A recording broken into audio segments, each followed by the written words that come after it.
Hello hi नमस्कार, स्वागत है आप सभी का मैग्नेट ब्रेन्स पे। मेरा नाम आशीष कपलेश और आज हम शुरू करने जा रहे हैं calorimetry question for short answers. देखिए भाई, इससे पहले वाली वीडियो में कैलोरीमेट्री का मैंने क्विक रिवीजन आपको दे दिया था, जहां पर मैंने उसके बेसिक फंडास जो थे वो मैंने क्लियर कर दिए थे, स्पेसिफिक हीट के बारे में बता दिया था। ठीक है, उसके अलावा कैलोरीमीटर क्या है, एक apparatus होता है, उसके बारे में भी मैं आपको बता चुका हूं। तो वो सारी चीजों का ज्ञान लेने के बाद अब हम आ चुके हैं क्वेश्चंस पे। शॉर्ट आंसर्स में थोड़े कॉन्सेप्चुअल टाइप के क्वेश्चंस होते हैं, तो अगर आपके कॉन्सेप्ट ठीक है तो आप इन क्वेश्चंस को सॉल्व कर पाते हो। बाय चांस ऐसा हो गया कि कोई क्वेश्चन नहीं समझ आ रहा क्या है भाई, तो कोई दिक्कत नहीं है, परेशान मत होना, उसका आंसर मैं बताऊंगा।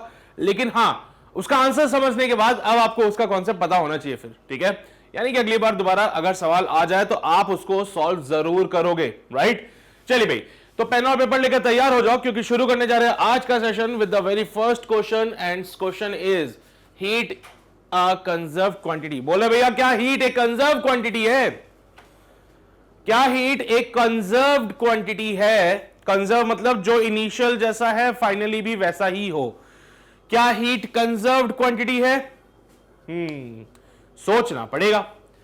देखो साहब, क्या है ना अगर हम बात कर लें हीट की, तो हीट असल में है क्या? It is a form of energy. अगर मैं बड़े सिंपल भाषा में, बहुत ही ज्यादा सिंपल भाषा में बोलूं तो it's just a form of energy यार, और कुछ भी नहीं है। कंजर्व होने का मतलब क्या है कि जो वैल्यू पहले थी बाद में भी वही वैल्यू होनी चाहिए।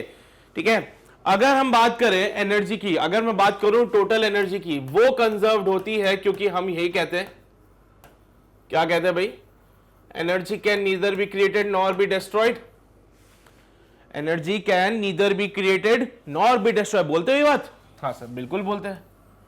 तो अगर याद हो तो यहां पे एक स्टेटमेंट बोलते हो that energy can neither be created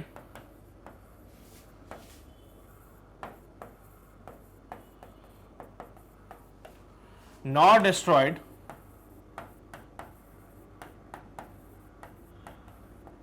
but can be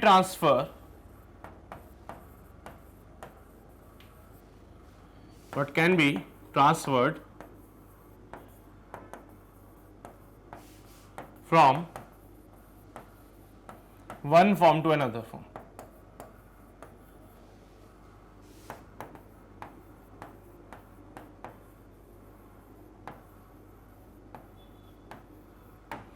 ठीक है, तो ये बात एनर्जी के लिए होती है। अच्छा, अब हीट एक प्रकार का फॉर्म है, यानी कि आप बोलोगे तो काइनेटिक एनर्जी से पोटेंशियल एनर्जी में कन्वर्जन हो सकता है। मैं ये नहीं बोलूंगा काइनेटिक एनर्जी कंजर्व्ड है, मैं बोलूंगा कि साहब ओवरऑल टोटल एनर्जी कंजर्व्ड है। ओवरऑल टोटल एनर्जी कंजर्व्ड है, मैं ये नहीं बोलूंगा कि काइनेटिक एनर्जी कंजर्व्ड है। क्या पता sir kinetic energy potential energy में कन्वर्ट हो जाए, लेकिन हां, जितना काइनेटिक एनर्जी था या तो वो सारा का सारा पोटेंशियल एनर्जी में कन्वर्ट हो जाएगा, या फिर हो सकता है कि सर ये किसी और फॉर्मेट में कन्वर्ट हो जाए, है ना। लाइक कुछ भी बोल सकता हूं, कुछ भी कन्वर्जन यहां पे पॉसिबिलिटीज में हमारे पास आ जाते हैं। तो मैं बस इतना कहता हूं कि overall the total energy remain same. बाकी ये जो फॉर्म ऑफ एनर्जीज हैं, फॉर्म ऑफ एनर्जीज में कौन कौन आएगा? Kinetic energy, potential energy, heat, sound energy, है ना। फिर उसके अलावा बथेरे हैं हमारे पास एनर्जी के फॉर्म। केमिकल एनर्जी भी होता है भैया, एक तो solar energy, tidal energy, wind energy. तो इन सभी form of energies, these are the form of energy. In form of energy को एक फॉर्म से दूसरे फॉर्म में कन्वर्ट किया जा सकता है। ठीक है, ये कभी मत बोलना कि सर यहां पे अच्छा विंड एनर्जी है तो हमेशा विंड एनर्जी रहेगी। नहीं, आप विंड एनर्जी को इलेक्ट्रिसिटी में कन्वर्ट कर सकते हो भैया, आप विंड एनर्जी को इलेक्ट्रिकल एनर्जी में कन्वर्ट कर सकते हो। आप टाइडल एनर्जी को, जैसे कि आपको याद हो, या मैं जस्ट बोलूं हाइड्रो पावर प्लांट्स में क्या होता है भाई, ऊपर से पानी गिरता है, बढ़िया बिजली बनती है ना। तो वाटर से आपने क्या किया, उसका पोटेंशियल एनर्जी था जो कि कन्वर्ट कर दिया आपने किस में, इलेक्ट्रिकल एनर्जी में। तो एट द एंड मैं सिर्फ इतना कह रहा हूं कि आप जो फॉर्म ऑफ एनर्जीज है उनको कन्वर्ट कर सकते हो, लेकिन जब आप इन फॉर्म ऑफ एनर्जीज का कन्वर्जन करोगे तो उस दौरान टोटल एनर्जी में कोई चेंज नहीं आएगा। यानी कि मान लीजिए अभी मेरे पास 5 जूल की पोटेंशियल एनर्जी है, तो कुछ समय के बाद हो सकता है वो पोटेंशियल एनर्जी काइनेटिक एनर्जी में कन्वर्ट हो जाए, लेकिन काइनेटिक एनर्जी भी मेरे पास 5 जूल ही होगी या फिर उससे कम, व्हाटएवर जो भी वैल्यू आएगी, लॉस नहीं होने वाला खत्म नहीं होने वाली एनर्जी। तो heat being a form of energy, it can be converted into other form, it can be converted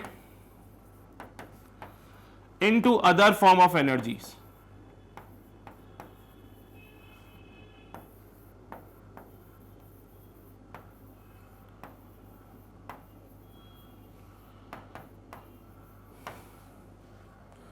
ठीक है, हाँ, ये जो हीट एनर्जी है ये और फॉर्म ऑफ एनर्जी में कन्वर्ट किया जा सकता है। तो आप अगर कोई बोले आपसे कि हीट एक कंजर्व्ड क्वांटिटी है, तो नहीं साहब, heat is not a conserve quantity, actually total energy is a conserve quantity.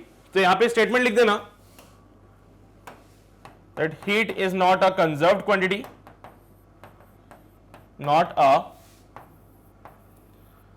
Conserved quantity, but total energy is a conserved quantity.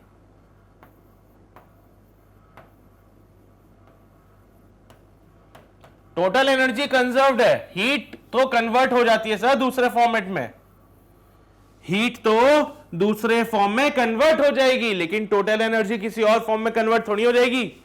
हाँ भाई, सही है ना? तो बस अपना पहला सवाल यही कहता है। क्लियर है ये बात? तो बोलता है हीट कंजर्व्ड है, नहीं है साहब, हीट तो किसी भी फॉर्म में कन्वर्ट हो जाएगी, किसी और फॉर्म ऑफ एनर्जी में कन्वर्ट हो जाएगी। अगर आप कंजर्व की पूछ ही रहे हो तो एक एनर्जी है जिसको टोटल एनर्जी कहते हैं ये टोटल एनर्जी हमेशा कंजर्व रहेगी, भले कुछ भी हो जाए साहब, है ना? तो अपना पहला क्वेश्चन कंप्लीट हो गया, छाप लो जल्दी से, मैं बिल्कुल साइड में हटा हुआ हूं, आप नोट कर लीजिए, फिर हम आगे बढ़ते हैं। डन? चलिए भाई साहब आगे बढ़ते हैं, हमारे अगले सवाल की ओर आते हैं। क्वेश्चन नंबर 2 क्या कहता है हमसे? कैलोरी को डिफाइन करते हैं as 1 calorie equals to 4.186 joule, why not 1 calorie is equals to 4 joule to make the conversion easy. आप ये बात बोलते हो कि 1 कैलोरी 4.186 जूल होता है, आप कन्वर्जन को आसान क्यों नहीं कर देते? मतलब हो सकता है आप इसको 4 ही लिख देते, तो आप कन्वर्जन को आसान करने के लिए जस्ट 4 जूल क्यों नहीं लिखते हैं, ये आपको बताना है। कन्वर्जन को आसान करने के लिए आप 4 जूल ही क्यों नहीं लिख देते? हाँ,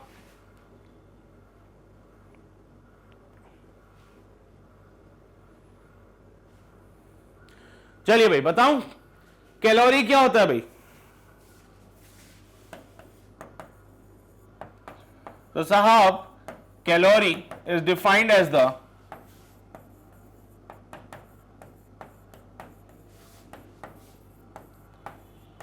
amount of heat required to raise the temperature of unit mass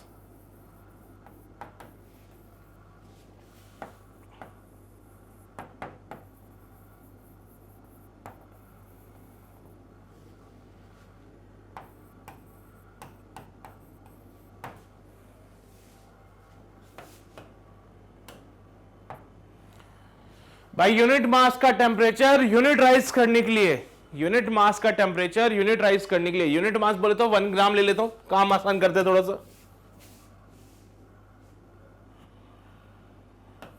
unit mass को मैं 1 ग्राम ले लेता हूं,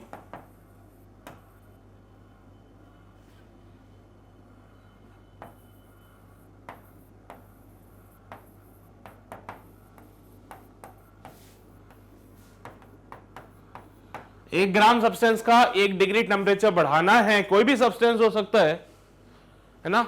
और सब्सटेंस में भी मैं स्पेसिफिकली अगर वाटर ले लूं तो बहुत ही अच्छी बात है, सब्सटेंस में भी अगर मैं वाटर ले लूं तो बहुत ही अच्छा, मजा ही आ जाएगा साहब। अब क्यों ले रहा हूं वाटर, तो मैं ये बताता हूं आपको फॉर्मूले से। Q is equal to MS delta theta वाला फॉर्मूला तो आपने पढ़ा ही होगा, ठीक है? बट यहां पे S जो होता है it is called as the specific heat, it is called as the specific heat. ये सारी बातें मैं आपको बता चुका हूं भाई। वाटर के लिए स्पेसिफिक हीट जो होता है वो होता है 1 कैलोरी पर ग्राम डिग्री सेंटीग्रेड। तो वाटर के लिए स्पेसिफिक हीट 1 होता है। अगर वाटर की बात करूं तो यहां पे Q का फॉर्मूला जो बनेगा वो बनेगा M into 1 into delta theta. बोल भैया, अगर if M is equals to 1, delta theta is equals to 1, तो Q is equals to 1, calorie.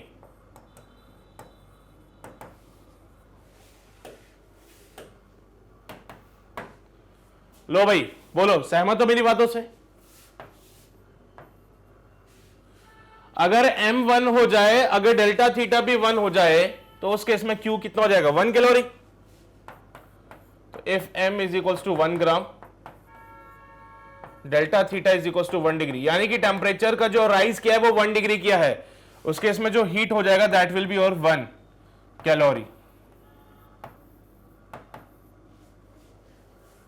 समझे बात को? एज पर द फॉर्मूला जानते ही हो तुम लोग कि ms डेल्टा थीटा होता है। अगर मैं सब्सटेंस में भी वाटर को ले लूं, सब्सटेंस में भी अगर मैं वाटर को ले लूं, तो वाटर का स्पेसिफिक हीट 1 कैलोरी पर ग्राम डिग्री सेंटीग्रेड होता है। तो ये जब मैंने 1 पुट करा तो Q is equals to m into 1 into delta theta हो जाता है।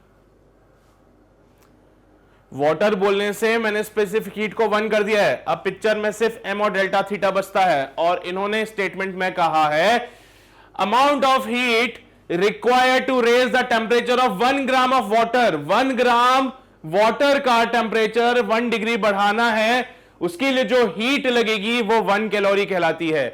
और इसी 1 कैलोरी को आप कह रहे हो 4.186 जूल।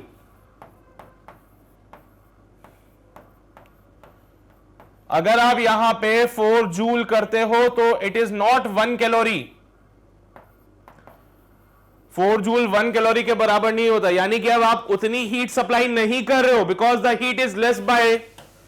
अगर आपने बोला कि साहब क्या फर्क पड़ता है, 4 जूल लिख लो, तो बोल देना साहब कि 4 जूल जो हीट होती है ना साहब, it is less then this 1 calorie. कितना लेस होगा? 0.186 जूल कम है इसमें वैल्यू, यानी कि this value is now less than 1 calorie. This 4 joule is less then 1 calorie. This 4 joule is less then 1 calorie. और अब ये यूनिट ग्राम यानी 1 ग्राम वाटर का टेम्परेचर 1 डिग्री चेंज नहीं कर सकता। अगर आपने बोला कि क्या फर्क पड़ता है, 4 जूल ले लेते ना यार, तो 4 जूल ले लो, लेकिन ये जो 4 जूल है this value is less than 4.186। और कितना कम है? 0.186 इसकी वैल्यू कम है ना। So this 4 joule is less than 4.186 joule by 0.186। तो इतना वैल्यू में डिफरेंस आ रहा है, जिसकी वजह से now this value is something which is less then 1 calorie. अब ये जो वैल्यू है वो कुछ ऐसी है जो कि 1 कैलोरी से कम है, और कोई वैल्यू ऐसी आ जाए जो 1 कैलोरी से कम है, तो भाई वो अब 1 ग्राम वाटर का टेम्परेचर 1 डिग्री चेंज नहीं कर सकता है। इसीलिए हम इसको 4.186 जूल ही डिफाइन करते हैं। तो भाई वैसे तो कभी कभार गलती से भूले भटके में कैलकुलेशन बहुत टफ हो जाए तो आप ऐसी मक्कारी करते हो राउंड ऑफ करने की, लेकिन जब ऐसे थ्योरेटिकल क्वेश्चन आते हैं तो उनके साथ मत चले जाना है। पता चले सर कैलकुलेशन में भी तो इसको ऐसे कर लेते कि 4.2 जूल को 4 लिख के काट देते हैं, कभी कभार करते हो वो भी कैलकुलेशन में। When it comes to the theoretical part, यानी कि उसको पूरी प्रॉपर वैल्यू चाहिए, तो थ्योरी वाले क्वेश्चंस में कभी भी मक्कारी यानी कि अप्रोक्सीमेशन का काम मत करना। थ्योरी वाले क्वेश्चंस में कभी ये मत बोलना कि सर क्या ही फर्क पड़ता है 4.186 जूल को 4 जूल लिख दें तो क्या जा रहा है, मत करना यार ऐसा। थ्योरी वाले क्वेश्चंस में प्लीज ऐसा काम मत करना, ठीक है। अगर वो ऐसा बोल रहा है दैट मींस वो वजह चाहता है कि क्यों नहीं कर रहे आप ऐसा इसमें, तो अब आप ही उसके साथ बोलोगे अरे कर ले भाई कोई दिक्कत नहीं है 4.186 जूल को 4 जूल, अरे लिख ले यार।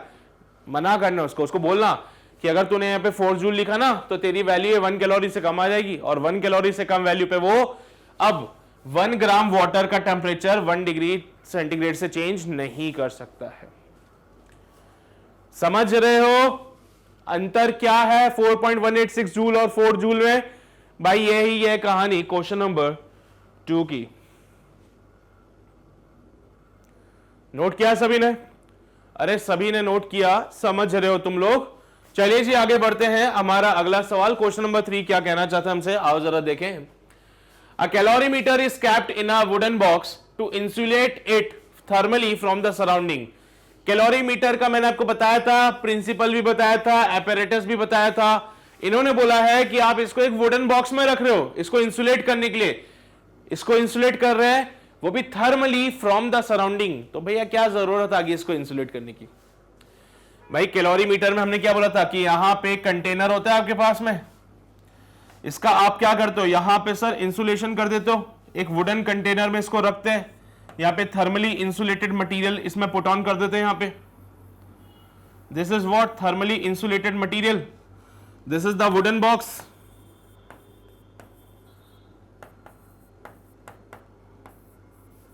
And this part is your thermally insulated material.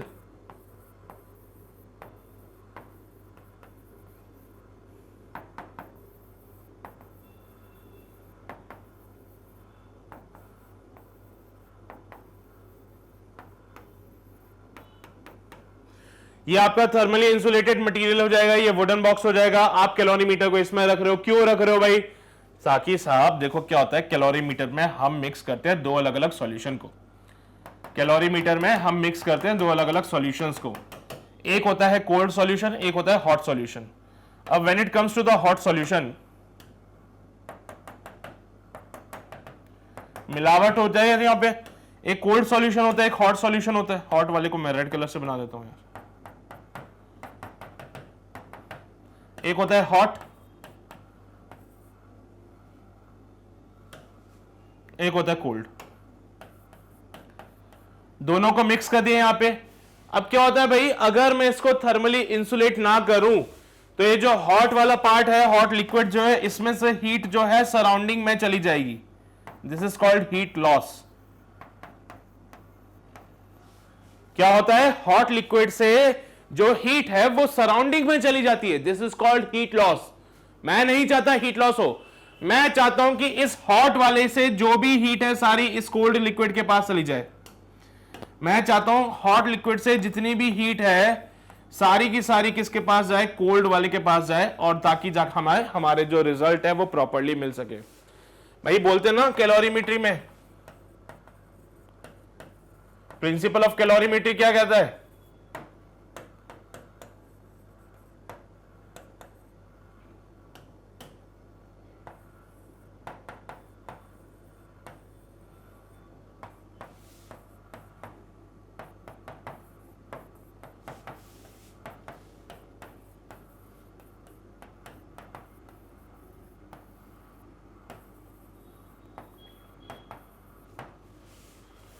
है ना?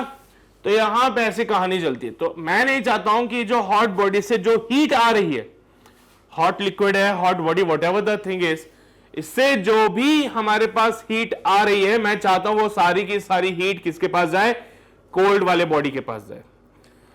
हॉट बॉडी से जितनी भी हीट आ रही है वो सारी की सारी कोल्ड बॉडी के पास जाना चाहती है, ऐसा मैं चाहता हूं। इसीलिए मैं इस कैलोरीमेट्री को वुडन बॉक्स में रख रहा हूं, थर्मली इंसुलेट कर रहा हूं, जिससे कि ये हीट लॉस ना हो सके।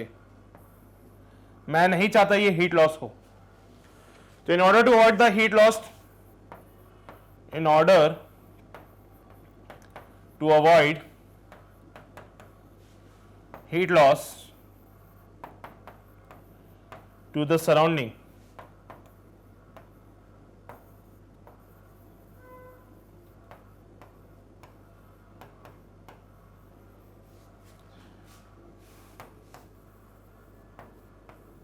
calorimeter is thermally insulated.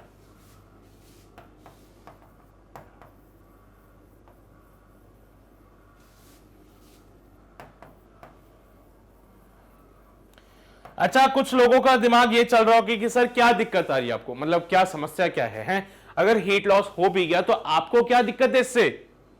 चलो मैं मान गया कि भाई सराउंडिंग में हीट का लॉस नहीं होना चाहिए, जो भी हॉट बॉडी हमारे पास है उससे हीट बाहर नहीं जानी चाहिए, उसकी सारी की सारी हीट कोल्ड बॉडी के पास जानी चाहिए। पर ऐसा क्यों चाहते हो आप? हैं? क्या दिक्कत हो जाएगी अगर हीट सराउंडिंग में लॉस हो जाए? तो हीट का लॉस हो जाए सराउंडिंग में, तो भाई अगर हीट का लॉस सराउंडिंग में हुआ तो प्रिंसिपल ऑफ कैलोरीमेट्री जो ये हम लगा रहे हैं ना, ये नहीं लगा पाएंगे। अगर ऐसा हो गया ना तो ये जो heat given by the hot body है, बॉडी लिख देता हूं, यहां सब्सटेंस लिख देता हूं, लिक्विड का जरूरी नहीं है, कुछ भी हो सकता है।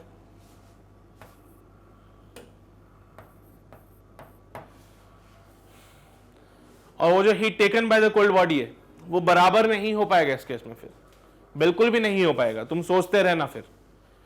ठीक है, ये चीज तभी वैलिड है जब ये हीट लॉस ना हो। ये प्रिंसिपल ऑफ कैलोरीमेट्री तभी वैलिड है जब कोई भी हीट लॉस नहीं होगा।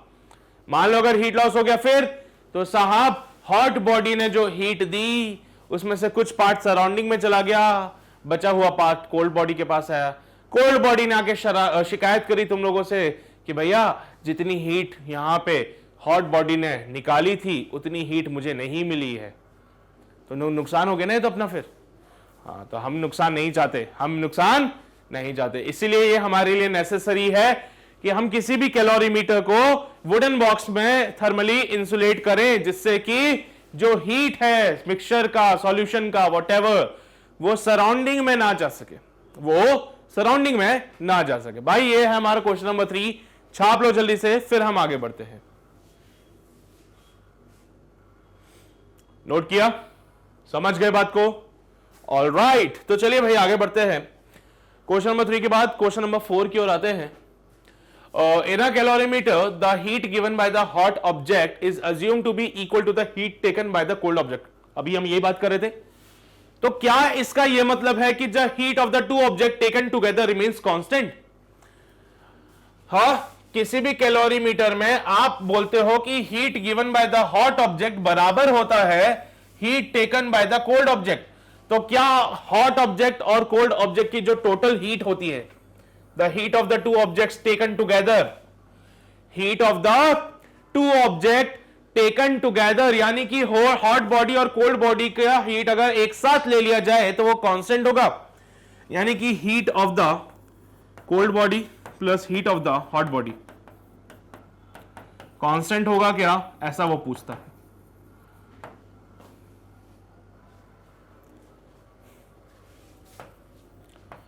Heat released by the hot body should be equals to the heat released by the cold body. This is the principle of calorimetry. यानी कि अगर हॉट बॉडी का हीट कम होता है तो मतलब क्या होगा, आओ समझते।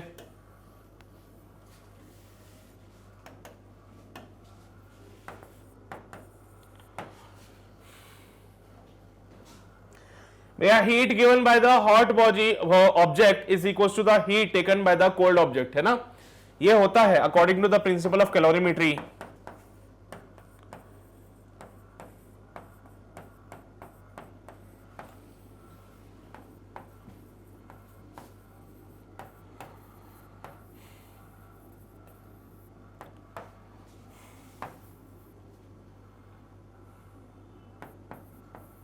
Heat given by the hot object is equals to heat taken by the cold object. ठीक है, ये हीट दे रहा है, वो हीट एब्जॉर्ब कर रहा है, ये नहीं कि दोनों की हीट बराबर है। ना ना ना ना बबुआ, गलत मत समझ लेना।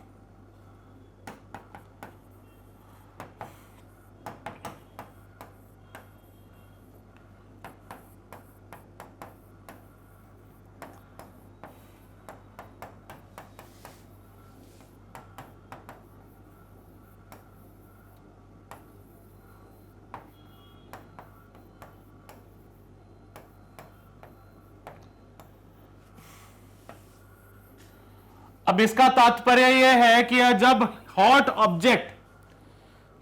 ऑब्जेक्ट हीट देगा तो उसका टेम्परेचर कम होगा, उसकी हीट कम हो जाएगी, होगी? हाँ बिल्कुल होगी सर। कोल्ड ऑब्जेक्ट जब हीट लेगा तो उसका टेम्परेचर बढ़ेगा, उसकी हीट बढ़ेगी उस केस में। तो भैया अगर मैं दोनों के टोटल हीट की बात करूं, यहां पे अगर मैं बात करूं total heat of both object, total heat of both objects,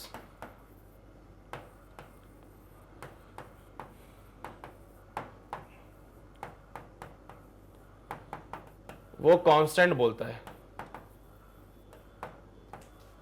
total heat of both object यानी कि Q1 प्लस Q2 कर दिया मैंने, वो बोलता है कांस्टेंट। Q1 Q2 नहीं समझ आया तो QH QC लिख लेना, QH plus QC should be constant, ऐसी बातें बोल रहा है वो। QH plus QC should be constant, ऐसी बातें बोल रहा है वो। ध्यान से सुनना, मजा आ जाएगा भी। अगर हॉट ऑब्जेक्ट हीट देगा तो क्या उसकी हीट कम हो जाएगी? हाँ बिल्कुल सर, उसकी हीट कम हो जाएगी। अगर कोल्ड ऑब्जेक्ट हीट ले रहा है तो उसकी हीट बढ़ जाएगी? हाँ सर बिल्कुल, उसकी हीट बढ़ जाएगी। तो जरा गौर फरमाइए, अगर QH डिक्रीज हो रहा है तो QC इंक्रीज हो रहा है, तो ओवरऑल कोई फर्क पड़ेगा क्या? नहीं पड़ेगा सर। अरे भैया, तुम और तुम्हारे दोस्त खड़े हो, हाँ भाई, तुम्हारे पास भी 10 रुपया, तुम्हारे दोस्त के पास भी 10 रुपया। अब मुझे एक बात बताना, तुम दोनों के पास 10-10 रुपए? हाँ बिल्कुल है। तुमने अपने दोस्त को 5 रुपए दे दिए और बदले में उससे 5 रुपए छीन लिए। पहले तो तुमने उसको 5 रुपए दिए और बदले में उससे उसके 5 रुपए छीन लिए, तो क्या अब तुम्हारे ओवरऑल जो अमाउंट था, तुम दोनों का जो कुल मिला के अमाउंट था, उस पर कोई फर्क पड़ेगा क्या? तुम दोनों का टोटल जो अमाउंट है उस पर कोई फर्क पड़ेगा क्या? नहीं पड़ेगा। हाँ, तुम दोनों के पास 10-10 रुपए थे? हाँ सर बिल्कुल थे। मैंने इसको 5 रुपए दे दिए तो मेरे पास पैसे कम हो गए, उसके पास ज्यादा हो गए। मेरे पास कम हो गए, उसके पास ज्यादा हो गए। नहीं समझे बात को? अरे ऐसे समझ लो बस। क्या हुआ भाई, हम दोनों के पास 10-10 रुपए बढ़िया पड़े थे। अब क्या हुआ कि मैंने अपने 5 रुपए अपने दोस्त को दे दिए, तो मेरा अमाउंट तो कम हो गया, उसका अमाउंट बढ़ गया। अब मेरे पास बचे 5 रुपए, उसके पास हो गए 15 रुपए। अरे ठीक है ना, ये तुम्हारा आपसी मैटर है, लेकिन ओवरऑल क्या तुम्हारे पास जितने रुपए थे दोनों के मिला के, आज भी उतने ही है जितने पहले थे? हाँ, आज भी उतने ही है। तो ये भी इनका आपसी मामला है।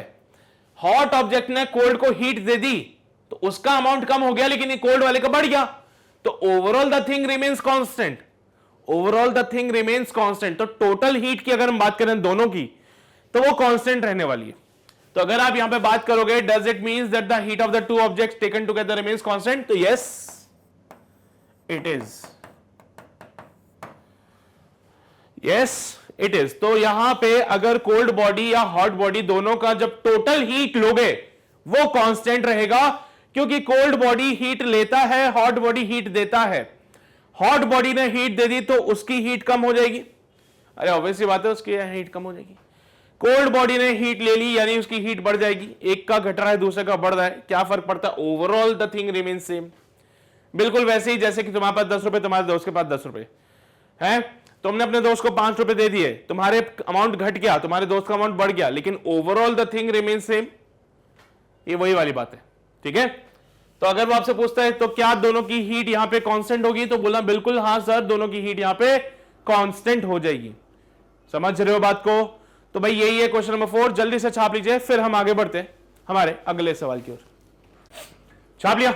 चलिए भाई, तो अब आगे बढ़ते हैं हमारे अगले सवाल की ओर। आते हैं क्वेश्चन नंबर 4 के बाद क्वेश्चन 5 क्या कहता है हमसे। In Reynolds apparatus for measuring the specific capacity of a solid. परेशान मत हो, नाम देख के कभी मत घबराना कि साहब ये क्या है, उसने तुमसे पूछा ही नहीं है इसके बारे में। क्वेश्चन में इस apparatus के बारे में तो पूछा ही नहीं है, बल्कि कुछ और ही पूछा है। तो मैं आपको बताता हूं। रेनॉल्ड apparatus जो कि हेल्प करता है measuring the specific heat capacity of a solid, उसमें बोलते हैं साहब कि एक इनलेट होता है, there is a inlet and an outlet in the steam chamber. The inlet is near the top and the outlet is near the bottom.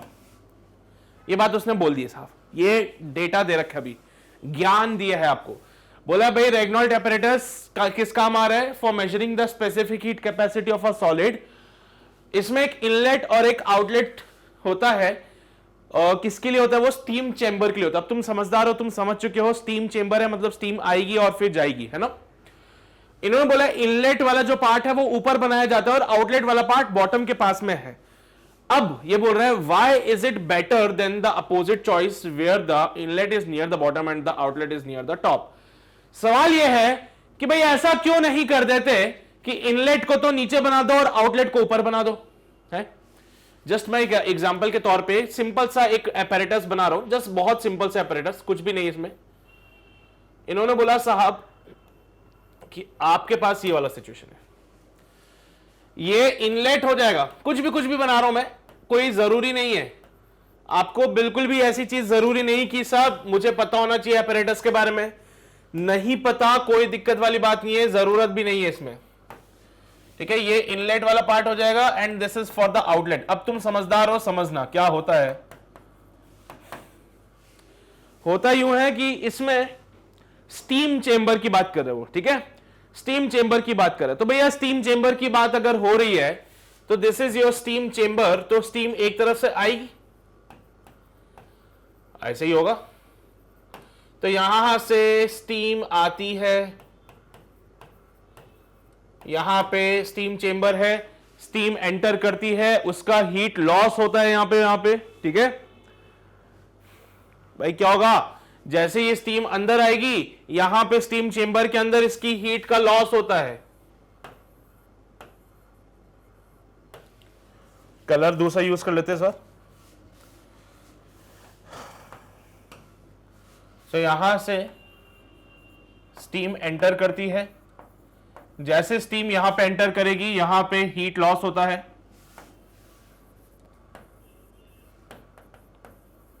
इसका क्या हो जाएगा, हीट लॉस हो जाएगा। पूरे प्रोसेस पे जाने की बिल्कुल भी जरूरत नहीं है। उसने पूरे क्वेश्चन में कहीं ये नहीं बोला कि आपको कंप्लीट समझना पड़ेगा रेग्नॉल्ट एक्सपेरिमेंट के बारे में, रेग्नॉल्ट apparatus कैसा है, कैसे काम करता है, नहीं है जरूरत, ठीक है। इन्होंने बोला सिर्फ यहां से स्टीम एंटर करती है, जैसे यहां पे स्टीम चेंबर में उसका हीट लॉस होता है। स्टीम में अगर हीट का लॉस होगा तो क्या होगा भाई, उसका कंडेंसेशन होने वाला है। भाई स्टीम का जब हीट लॉस होगा तो क्या फॉर्म होगा यहां पे, बोलो सर, वाटर। अच्छा चलो वो भी छोड़ो, मैं बोलता हूं अगर टेम्परेचर कम होगा तो क्या होगा इसमें, है। चलो ये तो मैंने कंडेंसेशन की बात कर दी, मान लो कंडेंसेशन भी नहीं हो रहा, सिर्फ इसका टेम्परेचर डिक्रीज हो रहा है। तो as the temperature decreases density बढ़ जाएगी उसकी। भाई इसकी वजह से क्या होने वाला है, टेम्परेचर इसका डिक्रीज होगा। टेम्परेचर डिक्रीज होने से ये मोर डेंस हो जाती है स्टीम। अभी यहां पे ये स्टीम है हायर टेम्परेचर पे,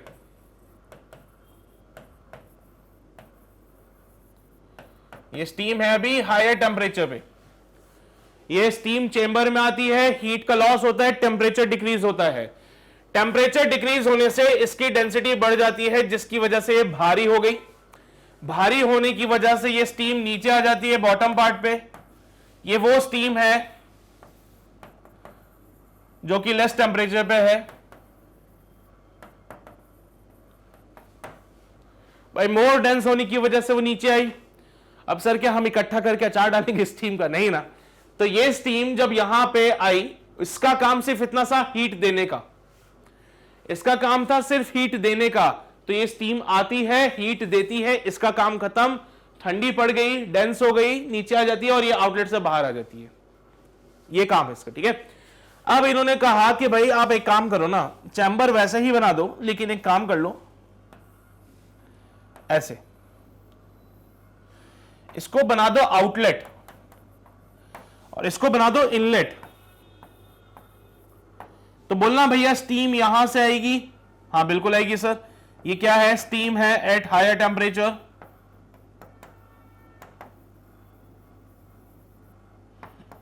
क्या है ये, स्टीम है हायर टेम्परेचर पे।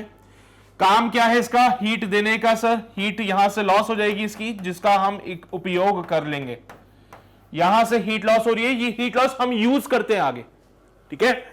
ये हम यूज कर रहे हैं किसी बॉडी के टेम्परेचर को बढ़ाने के लिए, हम इसका यूज कर लेंगे बाद में।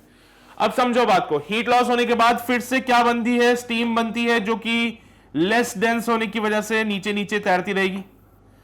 अब बताओ भाई यहां पे अगर ये लेस डेंस वाली स्टीम भी यहीं आ गई तो फिर बात बन पाएगी क्या, है सर। यहां से आप हायर टेम्परेचर वाली स्टीम भी भेज रहे हो, यहीं से आपको फिर से लोअर टेम्परेचर वाली स्टीम भी मिल रही है। ये क्या है, स्टीम एट लोअर टेम्परेचर।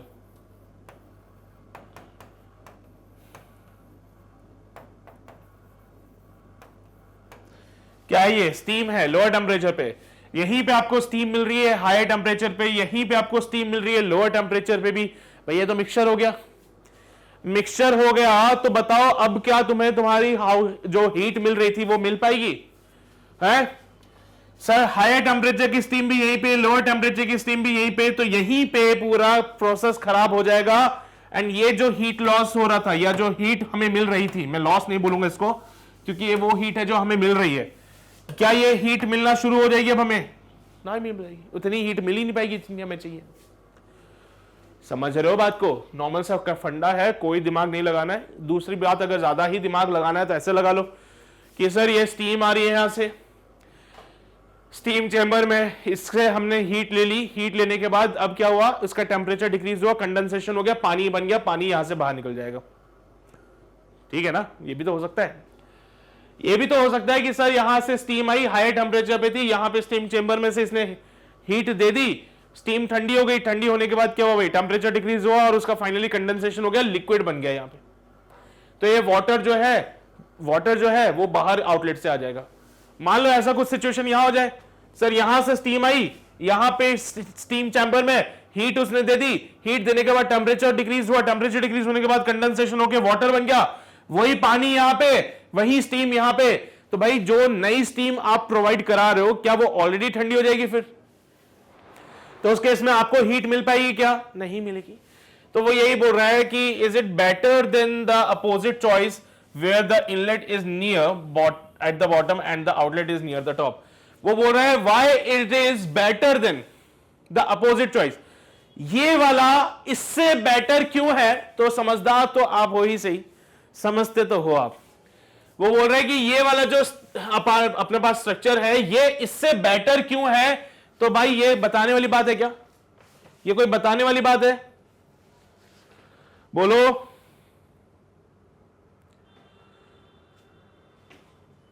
अरे सही है ना? इसमें क्या लिखवाऊं स्टेटस में, स्टेटमेंट में क्या ही होगा इसका, और स्टेटमेंट में क्या लिखवाऊं? वही सारी बातें लिख लेना तुम लोग की स्टीम आती है हाई टेम्परेचर पर स्टीम चैम्बर में वो ठंडी हो जाती है, और बेसिकली ये हीट जो स्टीम ठंडी हुई उसने हीट का लॉस किया, वो हीट का यूज हम कर लेते हैं फिर आगे चल के। ठीक है, वो स्टीम चैम्बर में स्टीम आती है, टेम्परेचर कम होता है उसका, यानी कि उसकी हीट निकल गई, निकल के कहां गई, ये आ गई से बाहर, हमने यूटिलाइज कर लिया इसको। ठंडा होने के बाद स्टीम जो है वो ज्यादा डेंस हो जाती है, या फिर कंडेंसेशन हो गया तो लिक्विड फॉर्म में कन्वर्ट हो जाती है।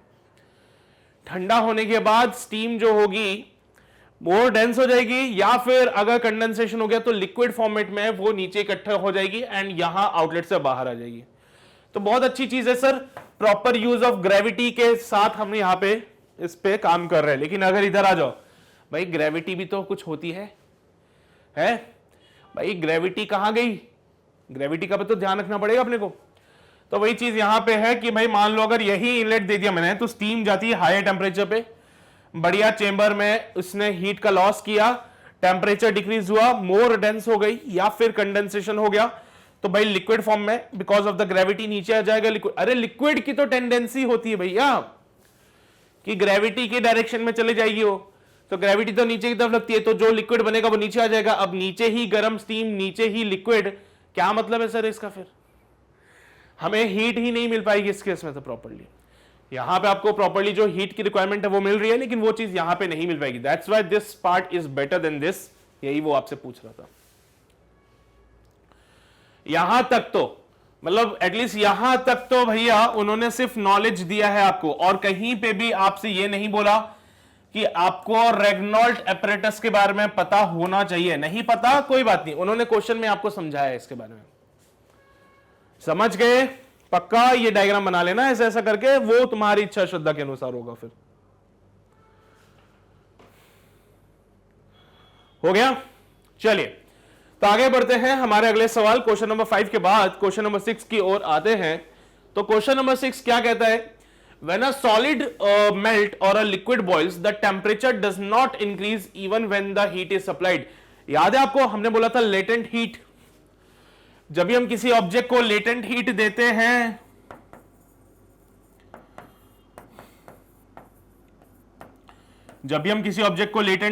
हैं, तो उसका क्या होता है? फेस चेंज हो जाता है, या फिर मैं बोलता हूं उसके स्टेट में चेंज होता है।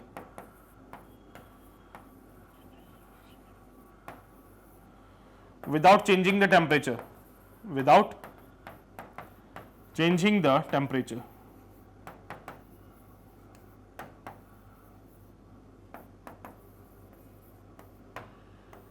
टेम्परेचर चेंज किए बिना स्टेट चेंज हो जाता है।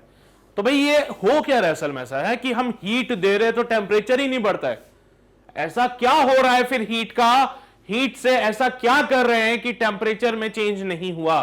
यूजुअली आप समझते हो भाई, कोई भी डब्बे को अगर आप हीट दोगे, किसी भी डब्बे को अगर आप हीट देते हो तो नो डाउट इसका टेम्परेचर बढ़ता है। थीटा से डिनोट करता हूं टेम्परेचर को मैं, याद रखना यहां पे मैं टेम्परेचर को most of the time theta से डिनोट कर दूंगा, तो कंफ्यूज मत हो जाना। टेम्परेचर को थीटा से लिख दूं तो कंफ्यूज मत हो जाना, ठीक है? तो बेसिकली ये बात मैं समझता हूं कि किसी भी ऑब्जेक्ट को अगर आप हीट देते हो तो उसके टेम्परेचर में चेंज आता है, यानी कि उसका टेम्परेचर राइज करता है।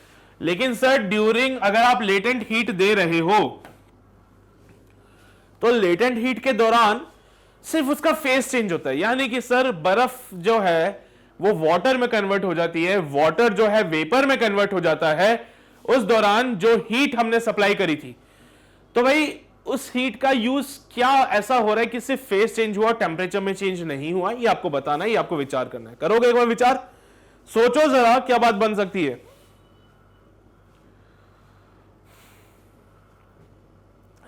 देखो भाई, ऐसे केसेस में जो भी हीट का सप्लाई हम करते हैं,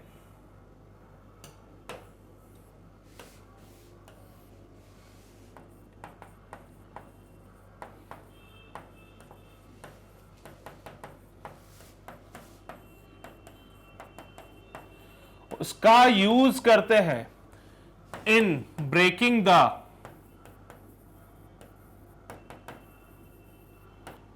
फोर्सेस बिटवीन मॉलिक्यूल्स। भाई इंटरमॉलिक्यूलर फोर्सेस होते हैं, उनको ब्रेक करने के लिए भी हमें कुछ एनर्जी की रिक्वायरमेंट है। हाँ, बॉन्ड वगैरह बनते हैं वहां पे, याद होगा, उनको ब्रेक करना पड़ता है अपने को। तो बेसिकली इंटरमॉलिक्यूलर फोर्सेस वगैरह यहां पे लग रहे हैं जिनको ब्रेक करने के लिए वी नीड सम एनर्जी, और वो एनर्जी हमें कहां से मिलती है? हीट से मिलती है। भाई इंटरमॉलिक्यूलर फोर्स है यहां पे लग रहा है, और यहां पे इन दोनों को दूर करने के लिए, इनके बीच के बॉन्ड को तोड़ने के लिए हमें कुछ एनर्जी की जरूरत पड़ती है। That energy will be provided by the heat, ठीक है? तो वो हीट का यूटिलाइजेशन कर रहे हैं in order to break the forces, in order to break the forces between the molecules of the solid and the liquid, जिससे कि वो एक दूसरे से दूर हो जाए, ठीक है? भाई यहां पे फोर्सेस, यहां किसके फोर्स की बात करें? बॉन्ड जो बने हुए हैं मॉलिक्यूल्स के बीच में, ठीक है? So that they get apart.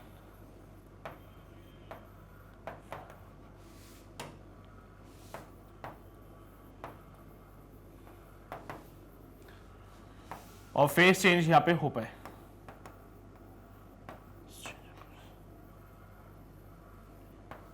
ठीक है? जिससे कि एक दूसरे से दूर होंगे और फेस चेंज हो पाएगा फिर।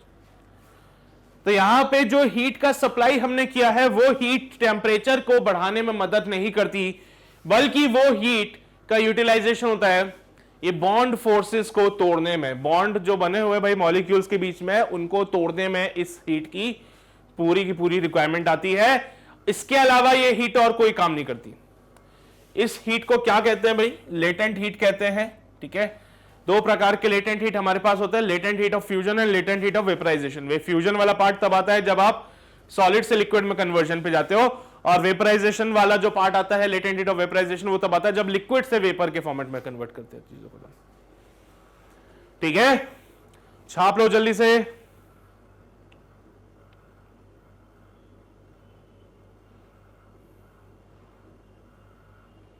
छाप लिया? चलिए भाई आगे बढ़ते हैं, हमारे अगले सवाल क्वेश्चन नंबर 7 की ओर आते हैं। तो भैया जी क्वेश्चन नंबर 7 क्या कहते हैं हमसे? What is the specific heat capacity of melting ice and boiling water. भाई एक मेल्टिंग आइस है और एक बॉइलिंग वाटर है, तो इनकी स्पेसिफिक हीट कैपेसिटी क्या होगी, कितनी होगी?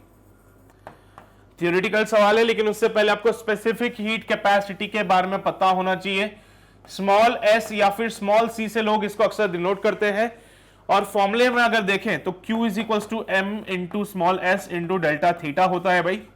तो स्मॉल एस को लिखते हैं Q divided by m into delta theta. तो भैया specific heat is the amount of heat required to raise the temperature of unit mass by unit.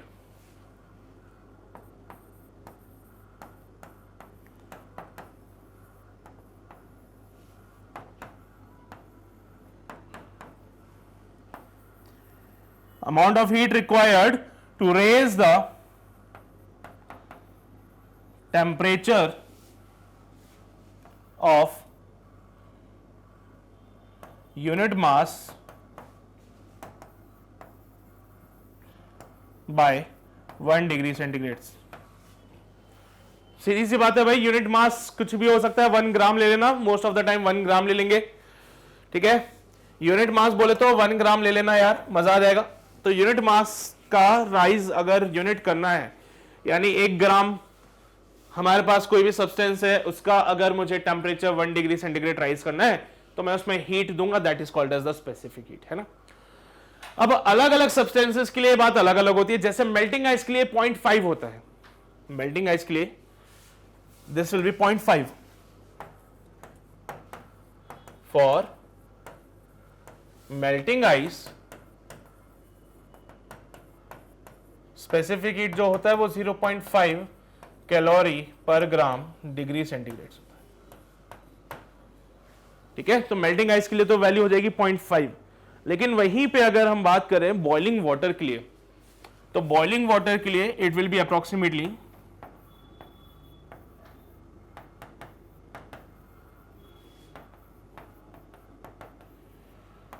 जितना मुझे याद है इट विल बी 0.46 कैलोरी पर ग्राम डिग्री सेंटीग्रेड। ये वाली बात है भाई, ठीक है। तो ये लगभग इतनी वैल्यू बनती है इसमें, एक बार चेक कर लीजिएगा आप लोग भी, ठीक है। तो कैलोरी पर ग्राम डिग्री सेंटीग्रेड में मैंने इसको कन्वर्ट कर दिया है। बाकी अब आपको चाहिए तो किलो जूल पर केजी में भी कन्वर्ट कर सकते हो इसको, है ना।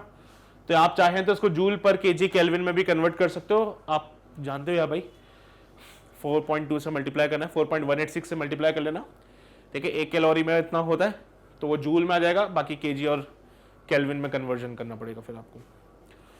छाप लीजिए भाई इसको। ये खत्म हो गया अपना क्वेश्चन नंबर 7। बस इतनी सी बातें थी इसमें।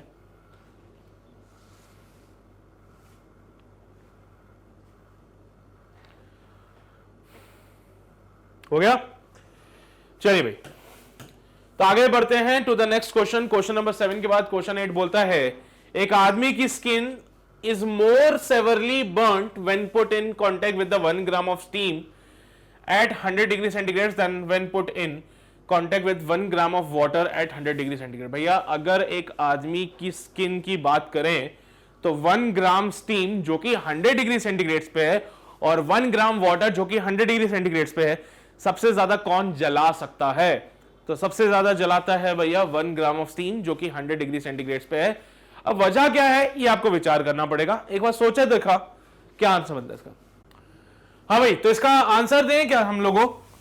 तो देखो बड़ा सिंपल सी बात है, कोई ज्यादा रॉकेट साइंस नहीं है। पहली चीज तो ये कहते हैं कि स्टीम के पास जो इंटरनल एनर्जी होती है वो जो 100 डिग्री वाटर है उससे ज्यादा होती है। अब दूसरी वजह मैं बताता हूं आपको क्या है कि अगर आप वाटर को हीट करते हो 100 डिग्री सेंटीग्रेड पे तो उसके पास जो हीट आपको सप्लाई करनी होती है इतनी, यानी कि इस टाइम पे वाटर के पास इतनी हीट है। भाई अगर आप इसको मान लीजिए 0 डिग्री से 100 डिग्री तक लेके जा रहे हो तो इट विल बी 100 माइनस का 0, यानी कि 100 डिग्री सेंटीग्रेड पे जो वाटर है उसके पास इतनी हीट इस टाइम पे अवेलेबल है ना। 100 डिग्री सेंटीग्रेड पे जो वाटर है उसके पास इतनी हीट है अभी। लेकिन वही मैं बात करूं स्टीम की, तो भाई स्टीम के लिए तो आप पहले इसको कितनी हीट दोगे, ms इंटू 100 माइनस का 0, फिर एक और हीट दोगे m इंटू एल। तो स्टीम के पास जो हीट आ रही है वो ms इंटू 100 तो है ही सही, लेकिन उसके बाद एक्स्ट्रा हीट है और उसके पास एक्स्ट्रा एनर्जी है, एक और लेटेंट हीट ऑफ वेपराइजेशन वाली। तो इसलिए जो स्टीम 100 डिग्री सेंटीग्रेड पे है वो हमारे लिए ज्यादा खतरनाक है रादर देन 100 डिग्री सेंटीग्रेड पे जो वाटर है उससे, क्योंकि उसके लिए वाटर के पास तो सिर्फ एनर्जी जो हो या हीट जो होगी that will be ms into 100। Specific heat of water 1 ले लेना, कोई दिक्कत वाली बात नहीं है, और जो भी अमाउंट ऑफ वाटर होगा उसको हम कंसिडर करेंगे। यहां पे वही बात होगी, लेकिन मैं बस इतना कह रहा हूं कि ये this is the amount of heat जो वाटर के पास है जिसकी वजह से हमारा स्किन जलती है। स्टीम के पास ये वाली हीट तो है ही सही, लेकिन ये वाली हीट एक्स्ट्रा है। इसीलिए स्टीम से ज्यादा जलता है हाथ as compare to the water, जबकि दोनों क्या होंगे, सेम टेम्परेचर पे होंगे, दोनों के दोनों सेम टेम्परेचर पे, बट स्टिल स्टीम से ज्यादा जलता है हाथ as compare to the water. ठीक है, तो बस इतनी ही बात है, थोड़ा सा ध्यान रखिएगा इस बात का। क्वेश्चन नंबर 8 हमारा समाप्त हो गया, छाप लो जल्दी से, नोट कर लिया।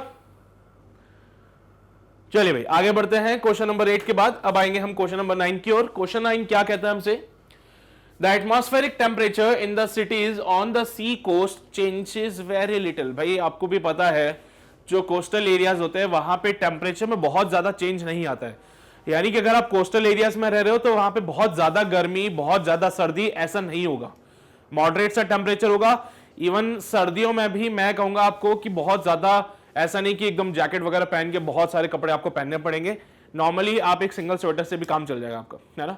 यूजली जैसा हमारे, अगर हम दूसरे शहरों में आए, जैसे कि आप एक तो कोस्टल एरियाज में जाइए, उसके अलावा आप किसी और स्टेट में जाइए, जैसे कि जस्ट मैं एग्जांपल के तौर पे ले लूं, दिल्ली चल जाओ, कहीं और चल जाओ, दिल्ली यूपी साइड चल जाओ, वहां पे क्या होगा, सर्दियां होती है, बहुत गंदी वाली ठंड पड़ती है ना, उसमें इतनी ठंड होती है कि सर अंदर एक इनर पहनना पड़ता है, फिर टी शर्ट पहननी पड़ती है, फिर ऊपर एक स्वेटर पहननी पड़ती है, फिर एक जैकेट और पहननी पड़ती है, थोड़ा इस टाइप की ठंड वहां पे पड़ती है। लेकिन यहाँ पे जब कोस्टल एरियाज पे जाओगे तो ऐसा कुछ नहीं होता है।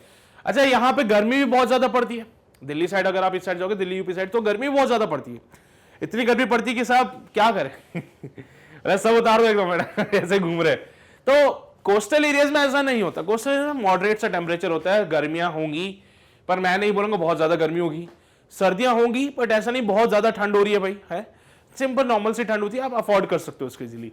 तो भाई ऐसा क्या हो रहा है कोस्टल एरियाज में, ऐसा क्या होता है सी कोस्ट वाले सिटीज में जहां पे टेम्परेचर का चेंज बहुत ज्यादा नहीं होता, एटमॉस्फेरिक टेम्परेचर चेंज बहुत ज्यादा नहीं होता, ऐसा क्या है यहां पे?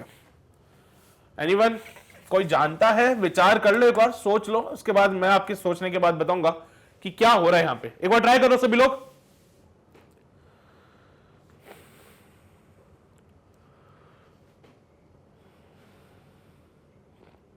चलिए भाई देखो यार, the reason for this part is the heat capacity of ocean, the reason for this part is the heat capacity of ocean, या सी बोल लेते हैं। देखिए भाई, sea water being heat capacity औरों के रिस्पेक्ट में इसका ज्यादा होता है, इसीलिए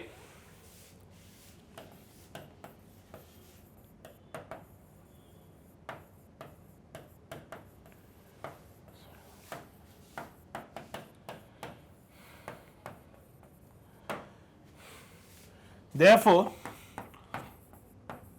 C takes more time to heat.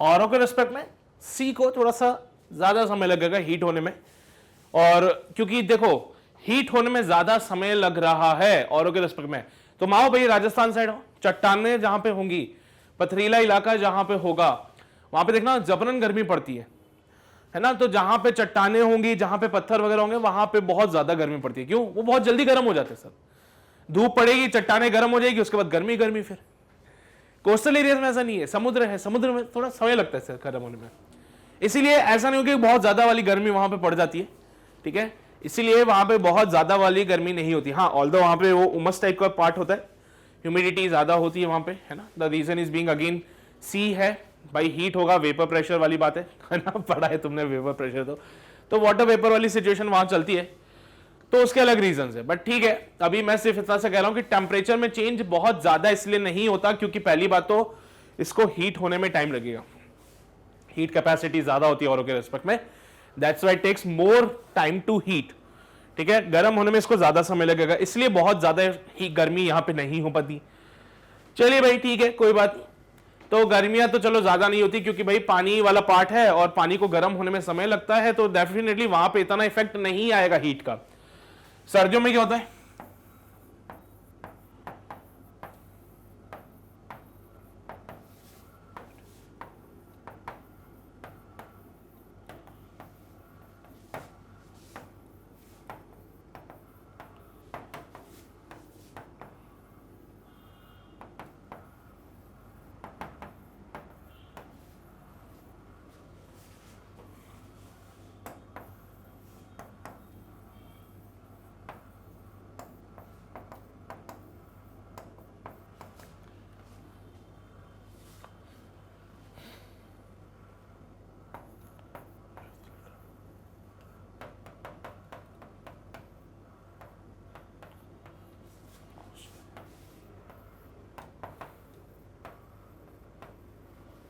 ठीक है, तो फिर से वही बात होगी, चलो भाई पानी गर्म हो गया, कोई दिक्कत वाली बात नहीं। अब ठंडा होने की बात है, सर्दियां आ गई भाई, है ना, गर्मियां निकल गई, पानी गर्म करने में रह गया, इतना प्रॉपर्ली टाइम लगा नहीं सर गर्म होने में, है ना।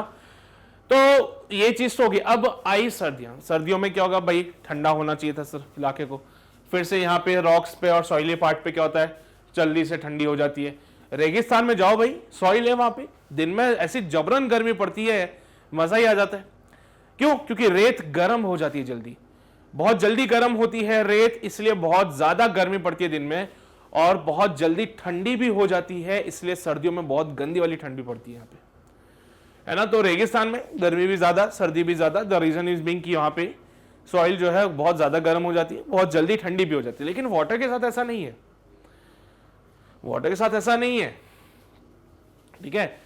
गर्म होगा, आराम से होगा, गर्मी निकल जाएगी उसमें। फिर पानी तब तक गर्म हुआ, अब सर्दियां आ गई तो सोचा पानी ठंडा ठंडा होना चाहिए था। Sea water, we are talking about the sea water, just talking about the sea water, है ना। हाँ, सी वाटर की बात हो रही है सारी। अब क्या हुआ भाई, सी वाटर की बात करें तो वो रिटेन कर रहा है हीट को। उसने बोला भैया इतनी जल्दी थोड़ी जाने दूंगा मैं, भाई जब इतना समय लगा है हीट होने में तो इतनी जल्दी तो मैं ठंडा होने से रहा, तो जब इतना समय मैंने हीट होने में लिया तो इतनी जल्दी तो मैं ठंडा होने वाला नहीं हूं। तो हीट रिटेन करता है, जिसकी वजह से अब फिर से वही बात होगी, आपके सराउंडिंग का टेम्परेचर जब तक ठंडा नहीं होगा आपको ठंड कैसे लगेगी। आपको ठंड क्यों लगती है भाई, आपके बॉडी का टेम्परेचर और सराउंडिंग टेम्परेचर में डिफरेंस है, इसलिए आपको ठंड लगती है, अनकंफर्टेबल फील हो रहा है।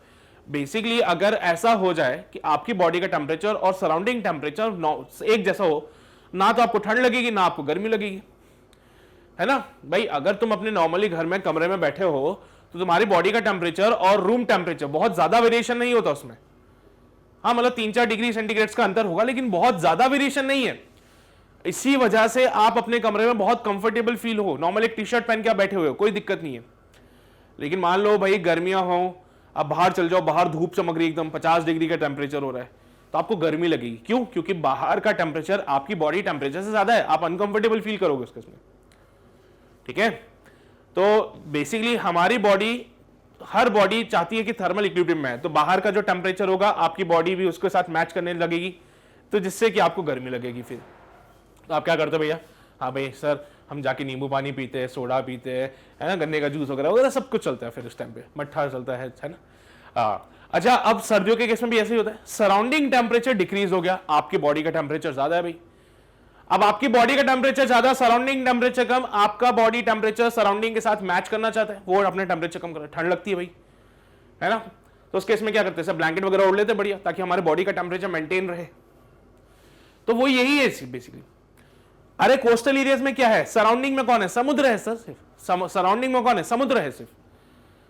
तो समुद्र का टेम्परेचर जो वेरिएशन जो है वो बहुत ज्यादा नहीं है। क्यों? क्योंकि हीट कैपेसिटी ज्यादा होती है, इसको हीट करने में ज्यादा समय लगेगा, इसको कोल्ड करने में भी ज्यादा समय लगेगा, जिसकी वजह से बहुत ज्यादा टेम्परेचर का डिफरेंस नहीं आता है सी में। एंड जब बहुत ज्यादा टेम्परेचर का डिफरेंस सी में नहीं आ रहा तो आपके बॉडी का टेम्परेचर के साथ में सराउंडिंग का टेम्परेचर ऑलमोस्ट मैच रहता है, इसलिए बहुत ज्यादा आपको डिफरेंस नहीं दिखेगा टेम्परेचर में। मेरी बात समझ रहे हो ना आप लोग थोड़ी बहुत। तो बस इतना सी वजह है कि यहाँ पे जो हीट कैपेसिटी होता है भाई सी वाटर के लिए वो ज्यादा है, जिसकी वजह से क्या होगा, वो ज्यादा समय लगेगा गर्म होने में और ठंडा होने में उसको ज्यादा ही समय लगेगा। छाप लो जल्दी से।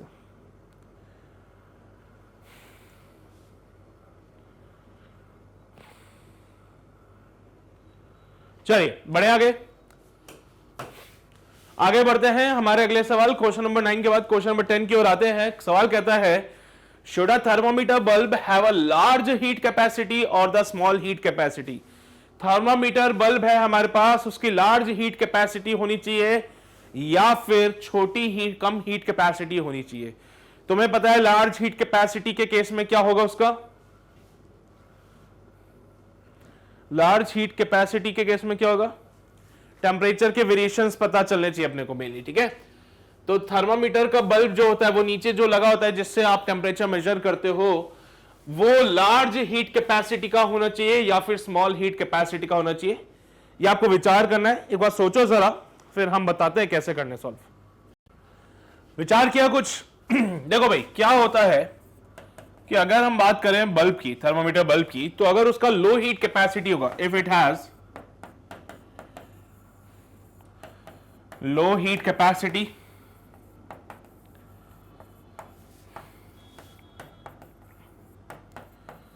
then it expands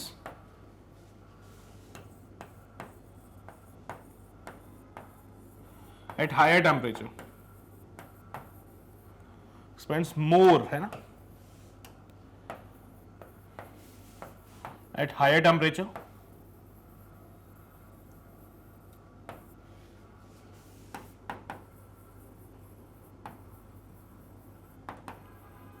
which results in the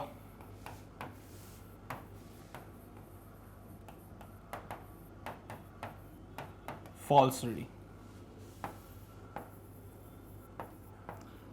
इससे क्या होगा भाई, गलत रीडिंग मिलेगी अपने को। और क्या मतलब है सर, थर्मोमीटर किस काम का सर, जो रीडिंग ही गलत दे दे अपने को। अगर इसका हीट कैपेसिटी कम हो, ज्यादा होगा, तो उस केस में इसका एक्सपेंशन कम होगा।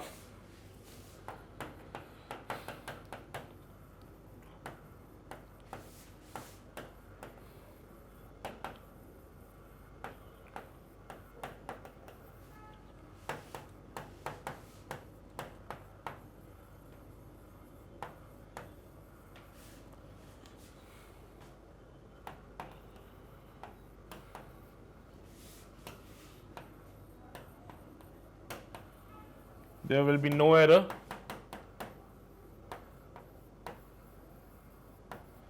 in reading। ठीक है, तो भैया हमें कोई एरर नहीं चाहिए रीडिंग में, तो इसके लिए हम कोशिश करेंगे कि क्या रहे, ज्यादा हीट कैपेसिटी रहे तो हमारे लिए बेटर रहेगा। ठीक है, तो हमारा क्वेश्चन नंबर 10 समाप्त हो गया। छाप लो जल्दी से, नोट किया, बहुत बढ़िया। चलिए, तो भाई यहां पे क्वेश्चन नंबर 10 समाप्त हुआ और इसी के साथ समाप्त होता है हमारा ये क्वेश्चन फॉर शॉर्ट आंसर्स का सिलसिला। ठीक है, हाँ, इसमें 10 ही सवाल थे, तो 10 के 10 सवाल हमने कर दिए और उम्मीद करता हूं कि ये जो 10 सवाल मैंने आपको कराया है आपको बढ़िया तरीके से समझ आए होंगे। कोई दिक्कत, कोई समस्या, कोई परेशानी किसी भी क्वेश्चन में नहीं रही होगी। लेकिन फिर भी अगर कोई डाउट आता है कमेंट सेक्शन में लिखिए, सो दैट मैं और मेरी टीम आपकी हेल्प कर सके आपकी प्रॉब्लम्स को सॉल्व करने में। साथ ही साथ अगर वीडियो को दोबारा देखना है तो बेटर है आप हमारे ऑफिशियल वेबसाइट यानी कि www.magnetbrains.com पे है, क्योंकि यहां पे ये सारी वीडियोस आपको मिल जाएगी, वो भी चैप्टर वाइज सीक्वेंस में अरेंज की हुई, एंड वो भी एब्सोल्युटली फ्री। यानी आप किसी भी वीडियो को अगर 1000 बार भी देखते हो तो हमें से कोई दिक्कत नहीं है, हम ना तो आपसे कोई सब्सक्रिप्शन मांगेंगे ना ही आपको कोई कूपन कोड लगाने के लिए बोलेंगे। ठीक है, तो भाई फ्री में जब आपको क्वालिटी ऑफ एजुकेशन मिल रहा है तो ये बात तो अपने दोस्तों को बताने की बनती है ना, तो जाके ढिंडोरा पीट देना जमाने में, बोल देना दोस्तों को कि भाई magnet brains is the only platform जो कि फ्री में क्वालिटी ऑफ एजुकेशन दे रहा है, तो आके ज्वाइन जरूर कर ले। ठीक है, तो भाई मिलते हैं आपसे अगले सेशन में, तो तब तक के लिए अपना ध्यान रखिए, पढ़ाई करते रहिए, ऑल द वेरी बेस्ट।